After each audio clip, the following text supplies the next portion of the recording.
What's up, my dear fans? My name is Sky1, and welcome back to more Katawa Shoujo, and we're going to be continuing on here, because last time we did some stuff that I don't even remember what we did, to be honest. So yeah, we're going to go ahead and, click the load feature, which,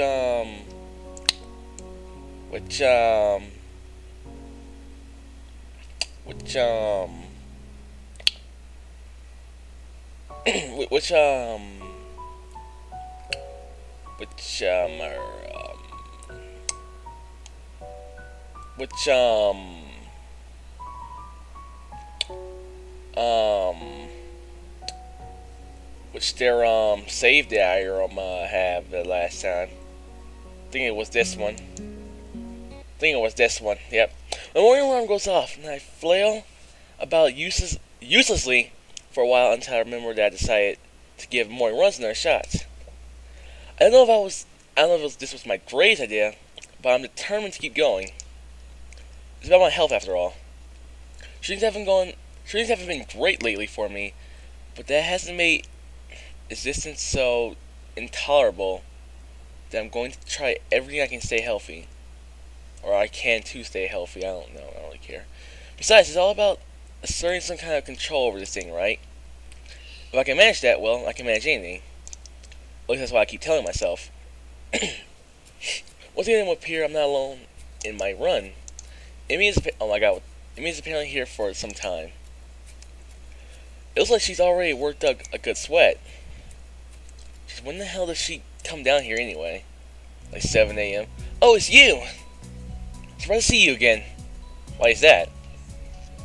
Well, not many people actually manage to come back for a second try.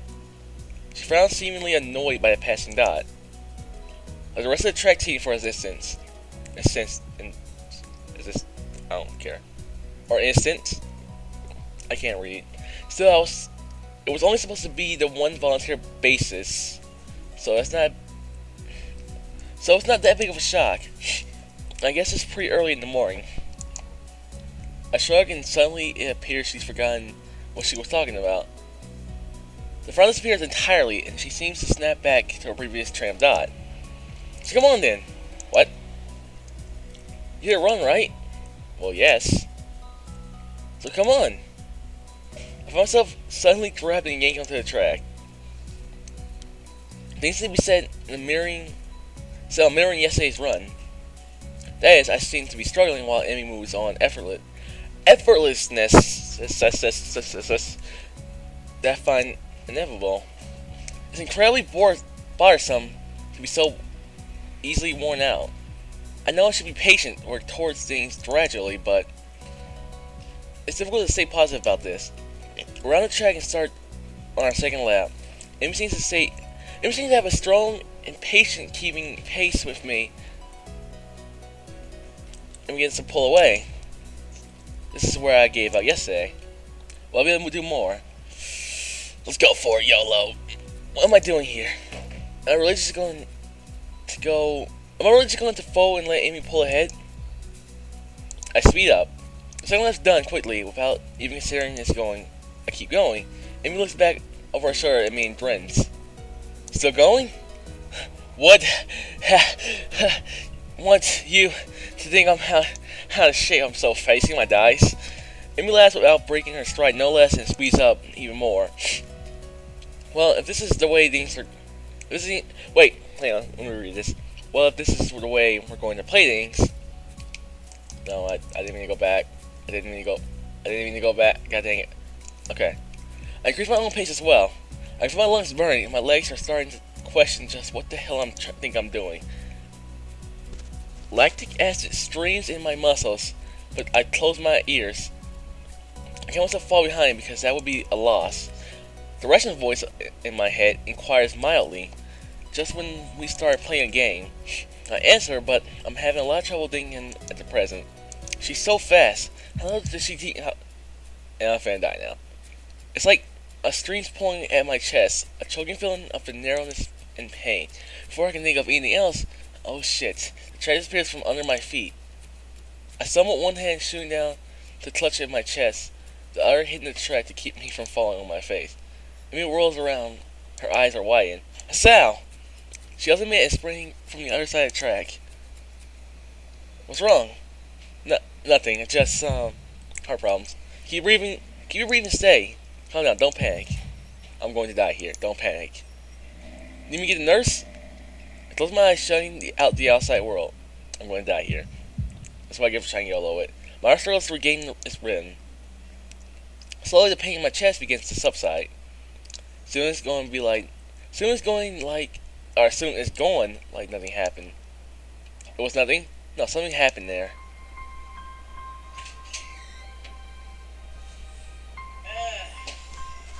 I open my eyes and glance at a very worried Emmy. She doesn't seem that worried. She seems like she's trying to smile, but not smile. I think I'm fine. My voice sounds weird even to myself. Even in a matter of fact, it makes Emmy frown. I don't think you are. She seems to come to the decision and nods to herself. Right, you're coming with me. You gotta see a nurse. He grabs my arm and drags me up. I feel a bit wobbly, but I refuse to show her any offers for support. Honestly, I'm a little ashamed by my own weakness. We almost died here, sir. I'd really rather not have any concern about me, but it seems to be too late. We almost died here. I'd really rather not have anyone concerned about my condition. Though at this point, it seems to be too late for that as well. I should be able to deal with this whole thing on my own, without being a bother to anyone else. We almost died! A very terrible death. While wishing for these things, I'd rather not have this condition in the first place. Well, nurse! He crashes into his office without knocking, but doesn't alarm the nurse in the least. Yeah. Good morning, Sunshine. What's up? This doctor is so creepy. I just don't know what to say about it. Sunshine. Anyway, he calmly sits from his coffee, but lays it down after the following Emmy's gaze to looming in the doorway. Zao, what brings you here? We were running, and he stumbled over and started grabbing his chest, and I thought, oh my god, what? Whoa, I didn't get to read all that.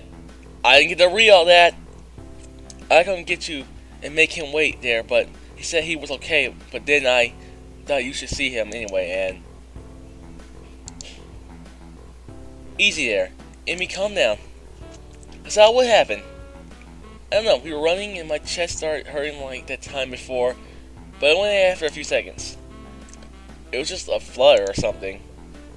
Nurse frowns as if to say, just a flutter is some kind of oxymoron. I didn't mean quite this when I suggested to get some exercise. You've got to be more careful, Zao. I was being careful, come to think of it, I just got into a race with a member of the track team. Doesn't seem like I was the real reason that it would. You just what? That is, I was racing Emmy. Emmy, is that true? Emmy fidgets, looking adorably contrite. Well, she finally can't seem to bring herself to say it out loud and merely nods. Nurse sighs and rubs his forehead with one hand tiredly.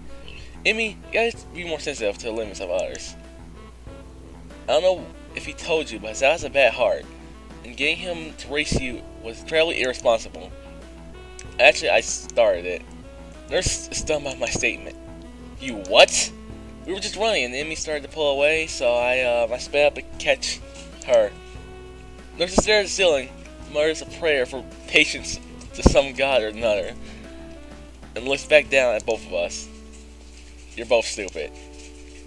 That's a comfort, I guess. Now come on, Sal. If I make sure your heart's not going to explode or something. I dutifully obey, I don't know how to say that word, and fall into the adjacent room where the ascertain that I am in fact, not going to kneel over and die. How does it feel? I don't know. Nothing much. Tired, but it might just be from the exercise. Stay here for a few seconds and rest. Or for a few hours and rest. We'll see how you feel after that. I am not going to object, so I lie down in the infirmary bed. Hisao, this is all your fault. I mean, we were doing fine. We were going to win that race, and you had to go and stir up your heart problems and stuff. That sounds wrong. A thoroughly miserable Emmy comes in after me, after getting an earful from the nurse in the other room. I can hear what he said through the closed door, but I'm sure it wasn't pleasantry. Look, I'm really sorry. I should have been more careful. Hey, you didn't know. It's not your fault. She looks awfully down and sorry. And my assurances don't do anything much to help cheer her up. I want to make it up to you. Again with a decisive nod. So, you have to have lunch with me. I'll bring it for you, okay? Something really good. I start with you don't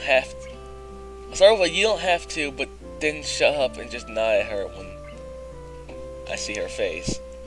Good. With me on the roof. Yep, the weather's so nice. The roof's a great spot for lunch, you know? I see. But come, right? You wouldn't deny me a chance to make it up to you. Of course not. We're gonna totally bail on her and go hang out with Lily and Hanako. Great, see you there. Totally gonna do that. That sounds like the best plan ever. I think I float somewhere between asleep and awake, feeling completely drained. Not only my body, but all of its limb and paralyzed, apart from my senses. I swallowed with difficulty, and then tried to lie as still as I can. As still as I can, which in this state is not a very hard thing to do. The nurse is shuffling around on the other side of the curtains that he drew to give me privacy. I can see a shadow shifting about in the sunlight. The open window of his office is windy outside. Clean white curtains flutter in the breeze in a heavy, lazy motion like the waves light shifts, or sifts. I thought it was shifts. Like light sifts through them slowly, heavily absorbing into the fabric. And we went to sleep. I close my eyes, the breeze in my face feels like a soft fabric of curtains. I listen to the sound of my heartbeat for a moment, trying to shut out the sound of the nurse tapping away on his computer, like I do every day, and my own heavy breathing. It's not even a week, and I ended up like this again. I really screwed up at this time. Should have known better than to play half-baked sports star in front of a real one. And why did I try to act brave, like the heart flutter was no big deal, even when it wasn't obvious it was? It was just a reflex to push it away, to keep it inside. I didn't want it to happen. I didn't want anyone to see it. Stupid. I have to be more careful. I will end up in the hospital again or worse. I would say it's sign language, that's what you say when that sign show sign language, but we're not going to do that for this. If I found out before I give in to my tiredness. I fell asleep for how long? What time is it? I'm feeling a little lightheaded. I keep bleeding compulsively. Pushing the curtains aside, I squint my eyes against the unfiltered light pouring in from the window. The texture of the canvas feels nothing like the wind did before. The nurse looks up from his work, sitting exactly where he was before. How are you feeling? I can't really tell, so I don't ask her anything. I'm feeling kind of groggy from falling asleep at such a weird time. Hopefully, I don't look weird, or I don't look too weird. What time is it? Me croaking the question to gain some orientation, the nurse looking at his wristwatch before answering. Things didn't happen in slow motion. 10:15. What the fuck? Why did you wake me up, you dick? Okay, whatever. So I think for a moment what that means, but I'm not really sure. You didn't answer my question, Al. Oh, fine. Sign up from the bed, then. Let's see how you're doing. Don't. I try to do exactly that. Only to sway dizzily when I move too fast. The nurse moves to support me by an arm and sighs. Stand up too quickly is what I was going to say. Just sit there, I'll check your pressure to make sure. My goodness sure lasted for a long time. I shut up embarrassed with myself while a nurse gets busy with an old-fashioned contraption and my arm. After a couple minutes, he puts it away, looking neither pleased nor unhappy. You're alright. Head stop spinning? Yeah. Good. And how are the contents doing? You didn't show very good judgment out there, Hisao. I swallowed the retort I was going to make. It's what I was thinking myself, but hearing it stated by somebody else makes me want to protest. What he's saying is not pleasant to hear. It doesn't make him any less right. No, sir. Nuss, still looking as neutral as he was before. It would be easy to be angry at him if he said "told you so" or something, but he doesn't. I can try to help keep your health, but ultimately, the last call lies with you. Hopefully this little episode will be something to remind you of that. I try to help you keep your health, but... Oh wait, no, I never read. There's no from teachers to avoid interrogation. I take a sip of water he's offering, and then make my leave as I can think of anything else to say, nor even want to. Stay out of trouble, you hear? Or you hear me? I don't think it was anything but a scare, but next time it could be different. I hear you. There's some way to get to the school building straight from the auxiliary building, but I'm not keen to find out and possibly get lost. I know I said weird. So I go out from the exit that I know works. Let's see on my screen. Okay. I stop at the stairs of the auxiliary building, I said that right. Okay, for a moment between going to the dorms and to get my books and stuff, and going straight to class. The sun stings my eyes and I head towards the dorms. Oh, I have a choice in that? All quiet as the courtyard was naturally, so since everyone is in class, I knock lightly on a door, greet, and push it open. When Mutao calls from the other side. Sorry I'm late. 15 pairs of eyes turn to me. Good morning, Naki. Mutu seems somewhat confounded by my coming in late, as if I interrupted his flow or something. Judging from the rambling lectures his class tend to be, that might be the case. I pass him a note the nurse gave me. Mutu takes it with a nod and reads it quickly. He lifts his eyebrows and gives some kind of stern look, but doesn't say anything, just nods solemnly again. I shrug and he gestures to me to run along, as so I naturally do. God dang it. The class goes on lazily. I think I'm starting to get into the rhythm of school. I have even stopped worrying about taking notes and being so overly attentive. The first days I was pretty high-strung in class. Newtown finishes his lecture about electricity early, but continues with a pause about the festival. God damn it. So as you know, the festival is the day after school. I hope everyone's projects are going to be successful this year. Have a good time, but also come Sunday, please keep the meaning of the festival in your minds. Games and fried food! Everyone bursts out in laughter as I do. And so do I. Okay. I couldn't read. Yes, thank you, Mikito. That was Misha, I think. God dang it. Okay, I didn't read that. But what I meant was there's more. The remainder of his sentence is buried beneath the ringing of the lunch bells, and everyone starts packing up their things. Mikito deliberates.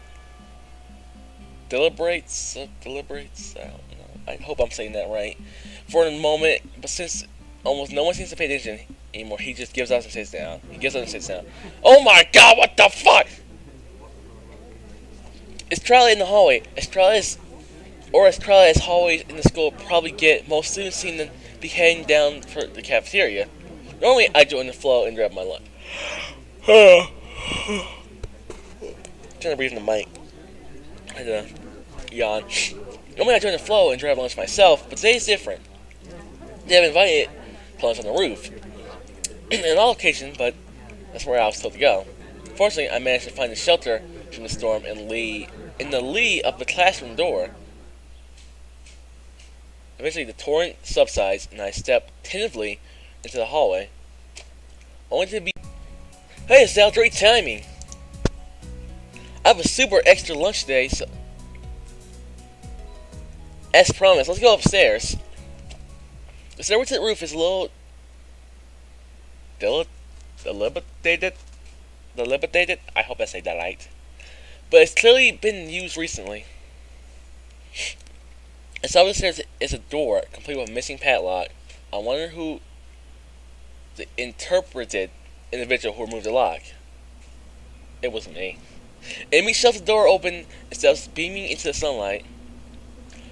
Oh my god, it's Rin! Suddenly a tall, dark figure appears out of nowhere, standing imposingly in the front of us. Amy flinches back, almost falling down the stairs. Eek, hello. Hey, you scared me, Rin. Wait, isn't she... Hello. Noticing that Rin is speaking to me, Amy looks curiously at me. You two know each other? I look confusingly at Rin. At Amy. She's a friend of yours. Rin turned her gaze towards the clouds drifting above the school. What the fuck? She's not even looking at me. I didn't know you knew this person, Amy. The awkward silence lasts only for a few seconds until Amy lets out a tiny giggle, shrugging the confidence off. I invited you out for lunch. If you know him, that's just better. Oh. Does this mean I don't get food, or did you invite him for lunch without the lunch? Neither. I have food for 3. Nice thinking. They walk to the other end of the roof while I stay at the clock tower for a while, talking in the atmosphere. Hisao, we have to move. This is weird. We're talking to ourselves again. Hisao, we talked about this before. We can't talk to ourselves all the time. We have to have friends, dude. I mean, I know I'm like your voice in your head, but we have to have friends. There's no one else but us here.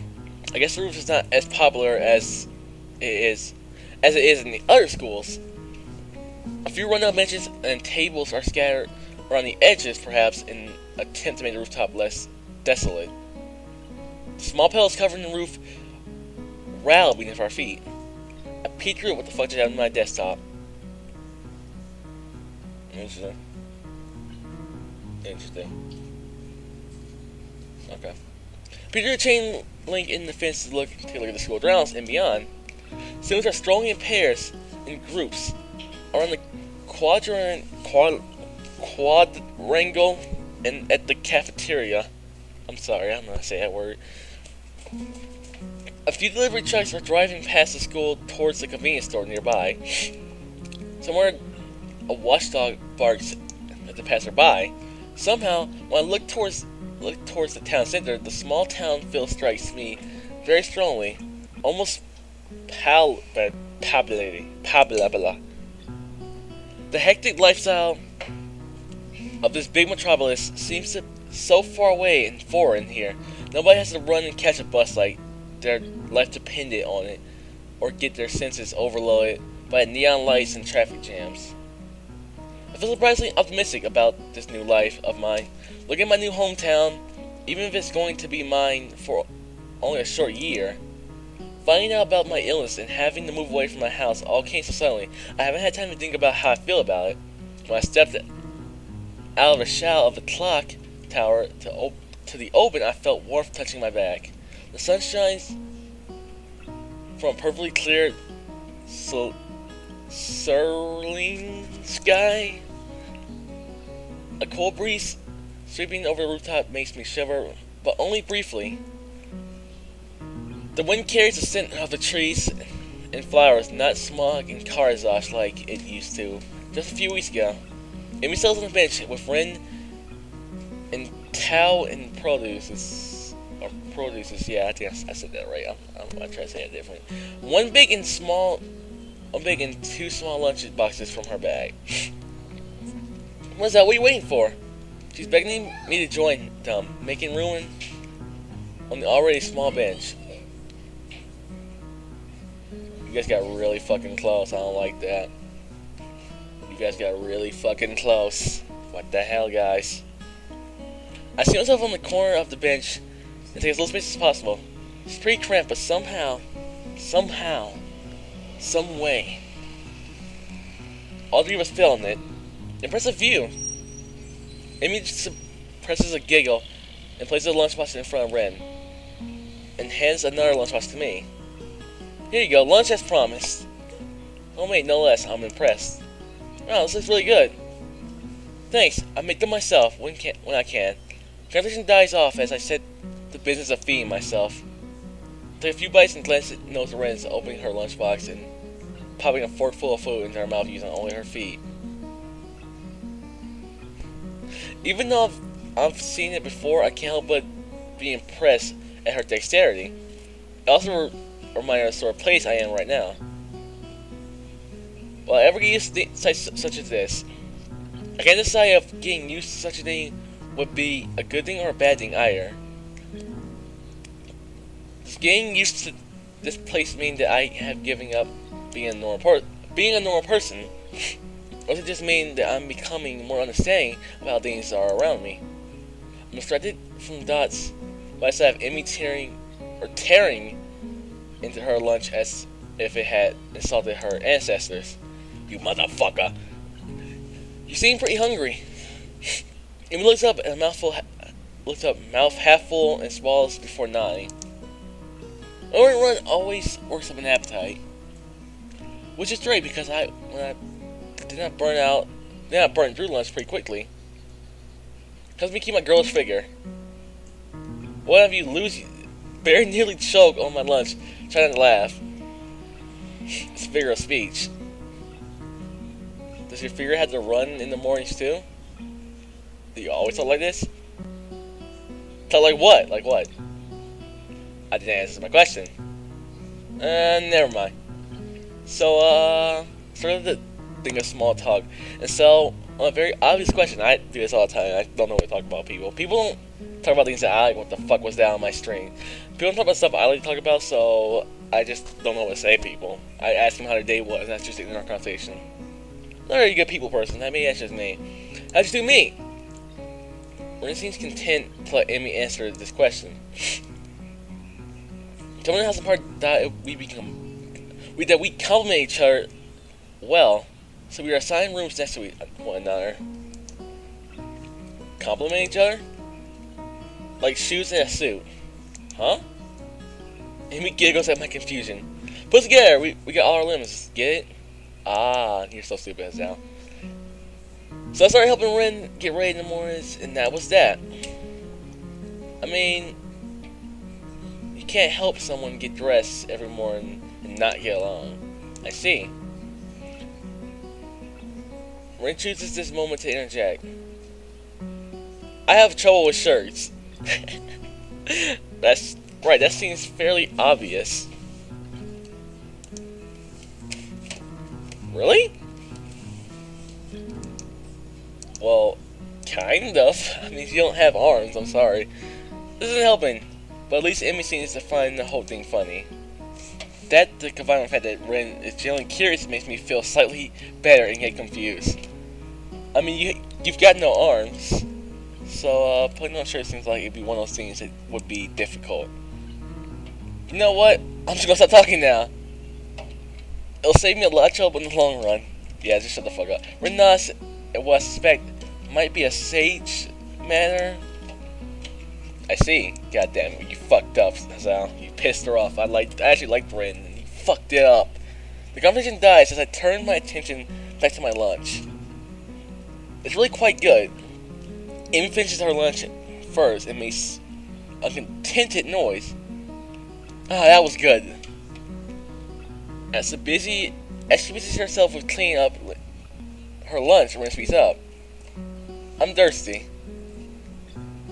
Oh, I forgot. Sorry about that.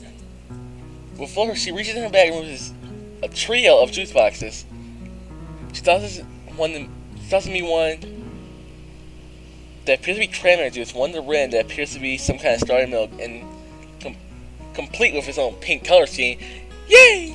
And keeps an equally pink box of some kind of fruit punch herself. Ren dexterously stabs her straw through the top of her box and begins to drink.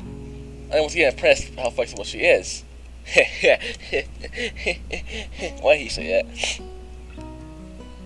Okay, I'm just gonna leave this here, guys. So if you guys enjoyed, leave a like and a comment. So that you can companion. I will come back next time when we'll continue on talking.